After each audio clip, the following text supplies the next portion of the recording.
We've been out here shooting quite a bit today, and we recommend that you clean these things after 100 rounds, just so when you get back home you don't have so much lead and carbon buildup in there that it's hard to get apart. So I'm going to show you real quick how to field clean this thing.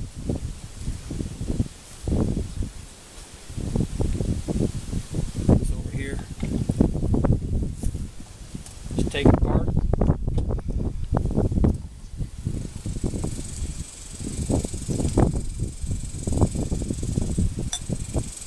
Get you a piece of half-inch PVC. This half-inch PVC will slip right down into that blast chamber, and you can just push it back and forth like that. Get all that carbon out of there. Be careful you don't lose the O-rings out of it.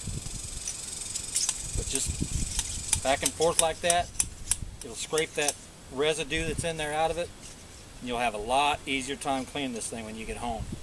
After every 100 rounds, I recommend doing this.